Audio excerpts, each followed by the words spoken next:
Mega প্রকল্পের বদলে আগামী বাজেটে সামাজিক সুরক্ষায় বেশি মনোযোগ দিতে চায় সরকার। রাজধানীর আগারগাঁয়ে পিকেএসএফ ভবনের অনুষ্ঠানে একথা জানান অর্থ ও পরিকল্পনা মন্ত্রী আমির খসরু মাহমুদ চৌধুরী। তিনি বলেন, এবারের বাজেটে বিশেষ গুরুত্ব দেওয়া হচ্ছে স্বাস্থ্য ও শিক্ষা খাতে।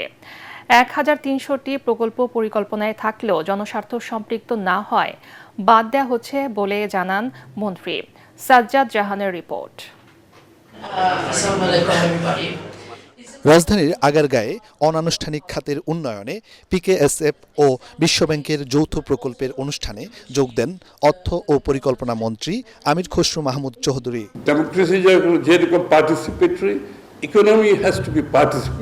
দেশের অর্থনৈতিক উন্নয়নে এ খাতের গুরুত্ব তুলে ধরেন মন্ত্রী। বিগত দিনের বিভিন্ন অলিগার্কিক এবং পৃষ্ঠপোষকতার অর্থনীতির কারণে সাধারণ মানুষ দেশের অর্থনীতিতে অংশগ্রহণ থেকে বাইরে থেকে গেছে এবং কিন্তু দারিদ্রতা বাড়ছে, এখনো বাড়ছে দারিদ্রতা। সুতরাং আমাদের প্রথম প্রোগ্রামগুলো যেটা আমরা নিয়েছি সেটা পাবলিক গুড আমাদের কনসিডারেশনের মধ্যে আছে।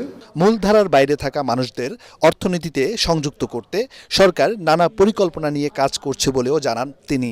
শুধুমাত্র রাজনীতিতে গণতন্ত্র থাকলে তো চলবে না, এই জন্য আমাদের স্লোগান হচ্ছে অর্থনীতিকে গণতন্ত্রের করা।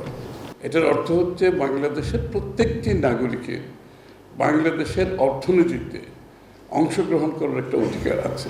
আগামী বাজেটকে বিগত দিনের দুর্নীতি ও অপচয়ের পরিপ্রেক্ষিতে মেগা প্রকল্প ভিত্তিক না করে বাস্তবমুখী করতে চান বলেও জানান আমির খসরু মাহমুদ চৌধুরী। আমাদের আউট অফ পকেট এক্সপেন্ডিচার নিজের স্বাস্থ্য সেবার জন্য আফগানিস্তান চেয়ে বেশি, কিন্তু সেটা লজ্জাকর ব্যাপার। কিন্তু আগামীতে বাজেটও সেটা রিফ্লেকশন হবে। আমাদের এক্সপেন্ডিচার হেলথ সেক্টরে, এডুকেশন সেক্টরে, সোশ্যাল সেক্টরে ইতিমধ্যে দেখতেই পাচ্ছেন, এগুলো কিন্তু বাড়তে থাকবে। সাজ্জাদ জাহান, এটিএন বাংলা, ঢাকা।